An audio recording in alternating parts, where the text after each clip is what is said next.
We're going to move on to our chapter on circles. Okay, this chapter does get more challenging. Don't let this lesson fool you. Okay, this one will be really easy. Okay, it's a lot of review of what you already know about a circle. Can you be quiet? Work quiet, please. I do have a seating chart ready. If you are not quiet today, you're getting that seating chart. So, there's a lot of sections in this chapter. So we'll go over different segments within a circle. We'll go over different angles within a circle, stuff like that. But just starting off this chapter, we're going to go over the different parts of a circle and the circumference. Okay, and most of that is stuff you have learned before. So make sure you are paying attention just as a refresher, please. So a circle is a set of points equidistant from a given point. Okay? So a set of points equidistant from a given point. That given point is called the center.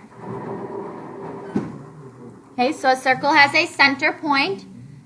The symbol for a circle is a circle with that center point in it. Okay? So that's your symbol for a circle. Just like we had a symbol for a triangle, it was a triangle. So as of right now, what we have is the center of our circle. Okay? That point is the center. All of these points around that are equidistant from that center. So this is your circle. Okay? So other parts of your circle, you have a radius. Okay? That is a segment with endpoints at the center and on the circle.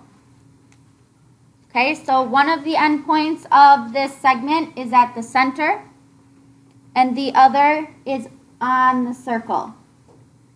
Okay, and I can just connect those two.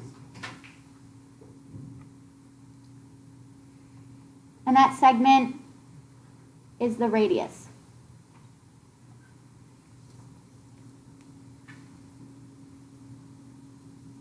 Okay. Another segment that we have in a circle is a chord. Okay, so a chord is a segment with endpoints on the circle. Okay, so both of these endpoints have to be on the circle. So I can have one endpoint here and one endpoint here. Okay, and if I connect those two, that segment is called a chord of this circle.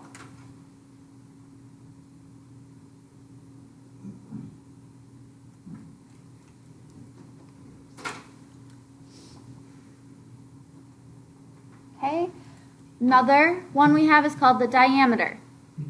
Okay, so a diameter is a chord that passes through the center of the circle. So a diameter is considered a chord, but more specifically, it has to pass through that center point. Okay, so I can draw in a chord here.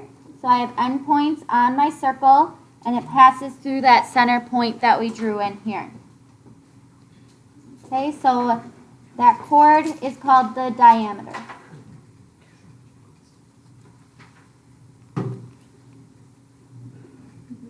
Okay, now your diameter is made up of collinear radii, meaning two radii that are in the same line.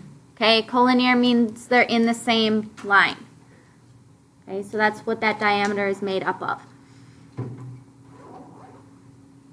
Now your radius, then, is equal to 1/2 your diameter.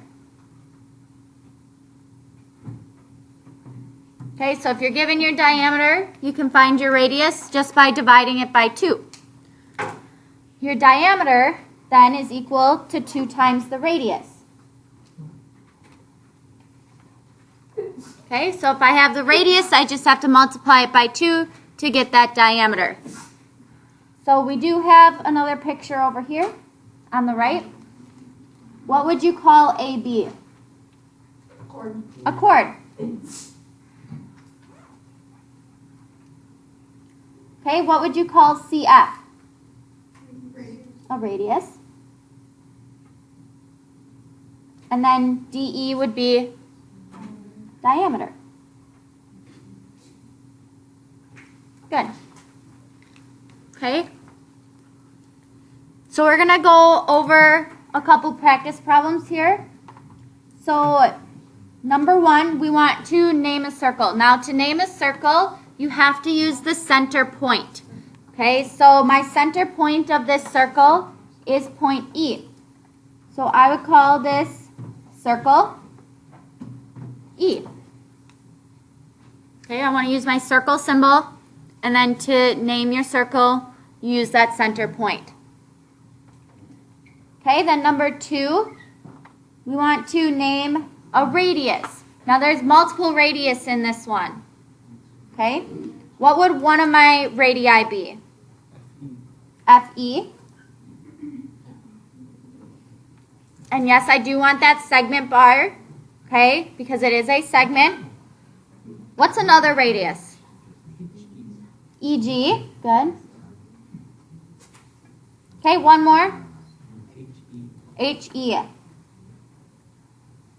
Okay, you do have problems like this on your assignment. You just have to name one of them. You don't have to name all 3. Okay? In number 3, we want to name a chord. There are 2 chords in this picture. What is one of them? I heard JK. What's another chord? HG. Okay, so again, a chord is where you have 2 endpoints that are on the circle. Next one, number 4, naming a diameter. What's the diameter? HG. Now with each of these, you could have flip-flopped the letters and it still would have been correct. So for number 4, if you said GH instead of HG, that would be fine too. Okay, any questions on those ones so far? All right, that number 5, we have HG is 8. Okay, so HG is the diameter, and that length is 8. We need to find EF. It is 4. Okay, so since my diameter is 8, to get my radius, which is EF, I just have to divide it by 2. Okay, so we take 8 divided by 2, and you get 4.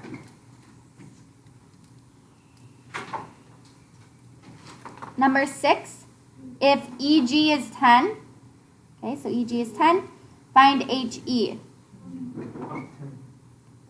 10. Okay, they're both a radius, so they're going to be congruent to each other. Good. Number 7, if FE is 7, then what is EG?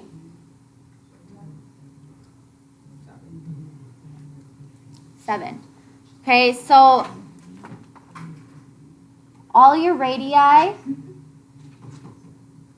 in one circle are congruent. Okay, so if you're given one of the radii is, say, 4, then all of your radii are going to be 4. Okay? So they all have to be congruent to each other because from that center point to the outside of your circle, those are all equidistant points. Okay? Any questions on those first couple practice problems?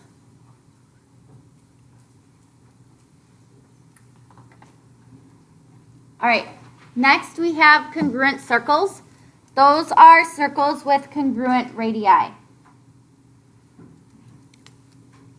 Okay, so if I have 2 circles, and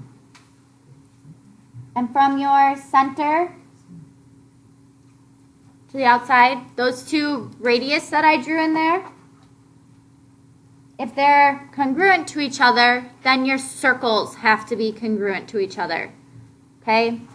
So that can be labeled either by this dash in your radius, or say you had a measurement for each, like 4. So if both of those radius are 4, then you can say my circles are congruent to each other. Okay? That next part, all circles are similar. So if you recall, we went over similar triangles, and those side lengths were a little bit different, right? In circles, all of your circles are going to be similar to each other. So it doesn't matter what size they are.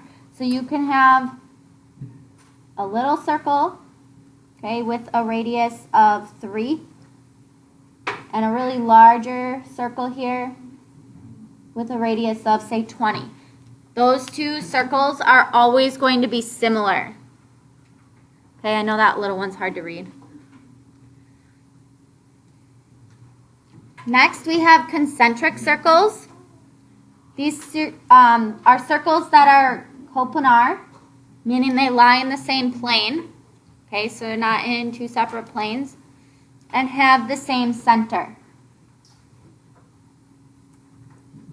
Okay, so thinking about concentric circles, I like to think about the ripple effect like you get in the water. Okay, so they have that same center, say where your rock hits the water, and then it just kind of ripples out. So you have multiple circles that have that same center point. Okay, that's what a concentric circle is. Does that make sense? Any questions on that?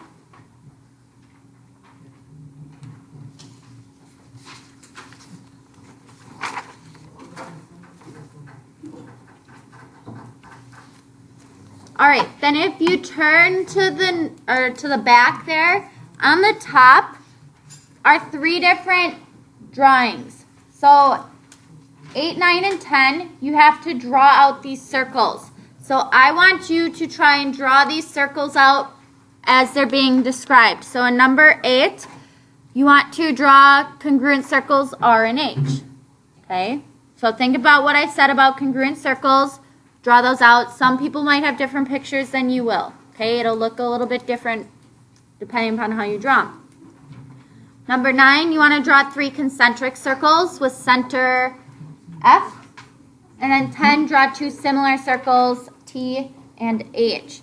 Okay, so I want you to try and draw those 3 different examples there. Thinking back to what each of those mean from the front.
All right, so I'm going to draw what I have for each of these. So if you're not done with the last one, draw it out, and I'm going to show you what I have. Okay, so for number 8, you have to draw congruent circles R and H. Okay? Okay, so I have 2 circles here.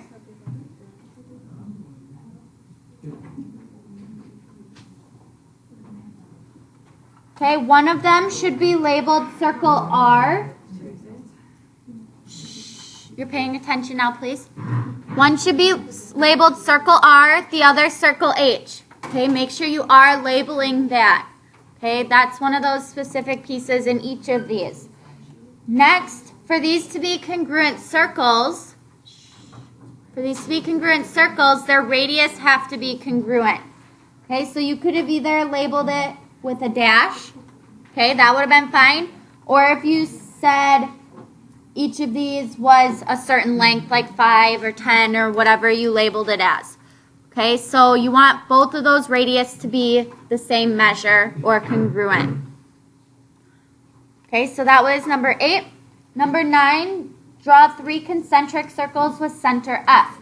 Okay, so I need a center point F. Okay, I have 1 circle, 2 circles, 3 circles. Okay, so all 3 of those circles should have that same center point of F. Then number 10, draw 2 similar circles named T and H. Okay, so I have circle T and circle H. Okay, so your circles don't have to be congruent. If they were, fine, they're still similar circles. Okay, but they don't have to be. That's why I drew one smaller and one larger. But your congruent circles are also similar circles. Okay, any circle is similar to another. Any questions on these drawings here? All right, then moving on. 2 circles can intersect in a couple different ways here. Okay, so quiet please. So the first way is you have 2 points of intersection. So here I have my 2 circles intersecting and they hit 2 points there. Okay, so it kind of makes that Venn diagram type shape. You also could have 1 point of intersection. Okay, so here where my 2 circles meet is at this single point. Okay, that single point they share in common there. Or if one of those circles is inside the other, they could hit at that one single point. Okay, so it doesn't always have to be 2 points of intersection like in that first box. It could just be 1 point of intersection. Okay, and you could also have no points of intersection, so your circles are just separate, or you have those concentric circles, okay, where they share that center and then those sides don't intersect at all. Okay, so we're going to use those intersections for number 11. So number 11, it says the diameter of circle S is 30 units. So circle S is this one, because S is the center point here. So since point C is at the edge of circle S, right? And I know the diameter is 30 units. What is the length from C to S? What's the length from C to S? It's 15. Okay. The diameter of circle S was 30, so the radius has to be 15. So from C to S is 15. I'm also given the diameter of circle R is 20. Okay, so point R here is the center. To point D is the outer edge of that circle. So from R to D, how long is that? 10. Okay. Now we're also given that DS is equal to 9. Okay, so from point D to point S, that's 9. And we want to find CD. So we're looking for this length right here. It is 6. Okay, so what you can do is you have the length from C to S is 15, right?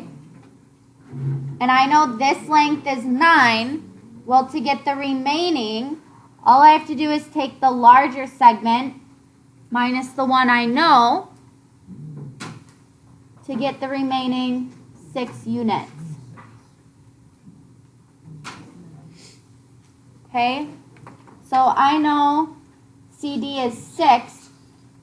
I know this problem isn't on here, but what would RC be then? 4. Good. Okay, so since CD is 6 and I know from R to D is 10, you just subtract to get that remaining piece, which would be 4. Okay, so you just have to use those diameter and those radii. Questions on that problem? All right, then we're going to go into circumference. Okay, so the circumference of a circle is either pi times diameter or 2 pi r.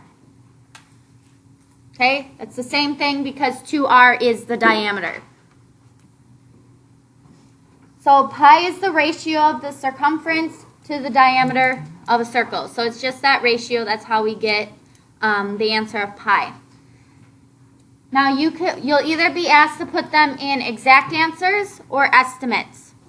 Okay, so exact answers will have pi in it. Okay, so you'll actually have that symbol pi in your answer without plugging anything into your calculator. That's your exact answer. Your estimate will use a decimal instead of pi.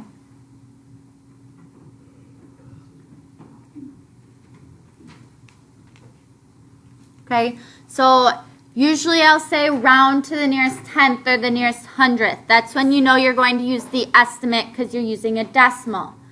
If I say put it in exact answers, you'll have to keep that symbol pi in your answer. Okay, so make sure you know what this box means. Highlight it if you have to, so you know what each one means. So you have exact answers with pi. Estimates will be a decimal. Okay?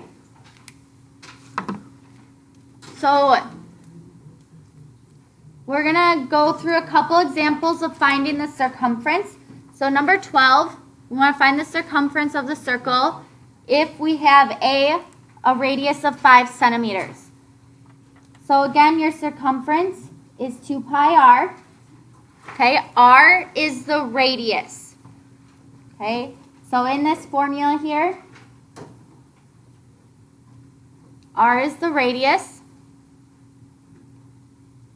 d is the diameter.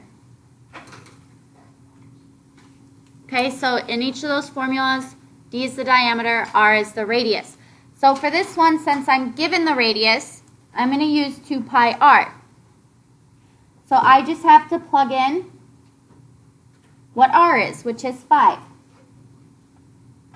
Okay, now if I said put this in an exact answer, you would say this is 10 pi. Okay, so you just have to multiply 2 times 5. So this one right here is your exact answer. Now if I said estimate or put it in decimal form, you'd plug in 10 times pi into your calculator. On your calculator, your pi button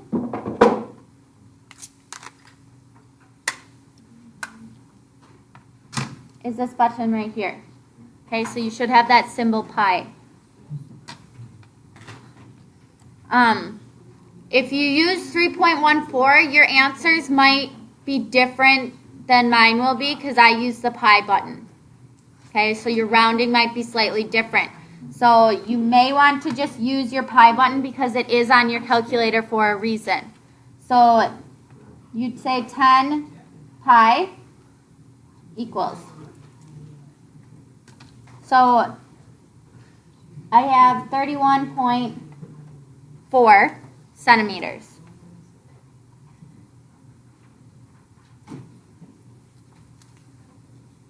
Okay, so the circumference of that circle is 31.4 centimeters.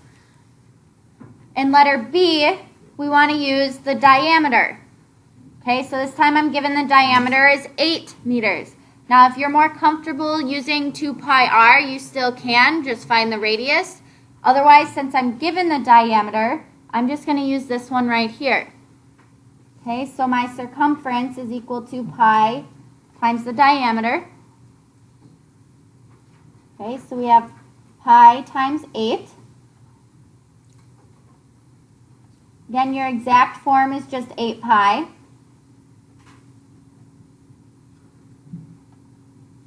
And then if I were to plug this into my calculator, I just do 8 times pi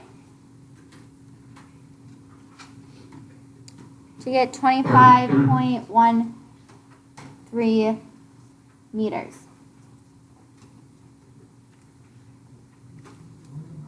Okay? Now, with your circumference, circumference is the distance around your entire circle. So it's if you took a string and you went around your entire circle, unfolded that string, and actually measured it out, that would be your circumference. Okay, so it's the distance around the outside of your circle. Okay, something to keep in mind. So our next type of example here is when we're given the circumference and we have to find the radius or the diameter. Okay, so in 13, our circumference is 106.4 millimeters, and we want to find the radius. Well, I'm still just going to use my formula, circumference is equal to 2 pi r. Now, since I'm given the circumference, I just need to plug that in for C, since that's what 2 pi r is equal to. So for C, I would have 106.4 is equal to 2 pi r. Now I want to find the radius, so I just have to solve for r. Okay, so I'm going to divide both sides by 2.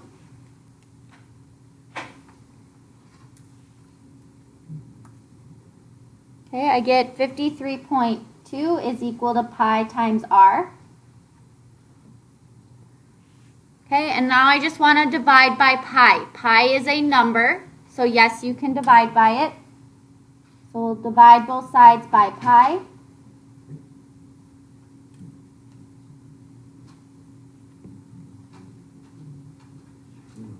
And you should get 16.9. Now the reason I did that in 2 steps instead of dividing by 2 pi right away is if sometimes you enter that into your calculator, it may give you the incorrect answer. So you want to do it separately, or you want to put parentheses around it. Okay? So you should get 16.9 as the radius. Now if I know what the radius is, how do I find the diameter? Multiply by 2. So I'll just take my radius and multiply by 2.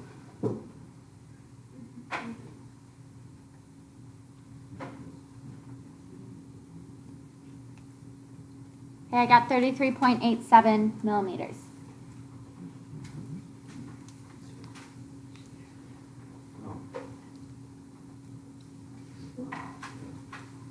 Or 8. 33.8 is fine too. Questions on how I found radius or diameter once I have that circumference? All right. Last part here, just some vocabulary. So a polygon is inscribed in a circle if all the vertices lie on the circle. Okay, you'll recall back to when we were doing constructions in a triangle, we had an inscribed circle. That's when your circle was inside. Okay?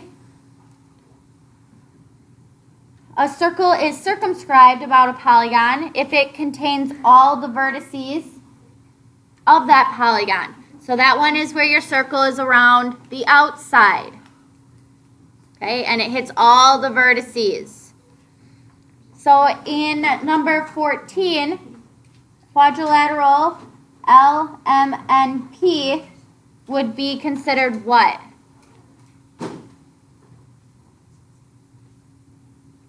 Compared to that circle. Inscribed.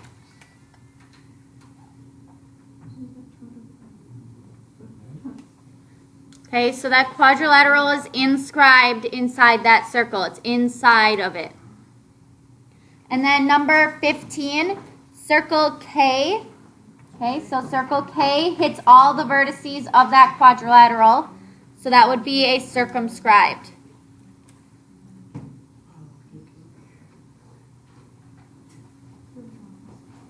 Quadrilateral.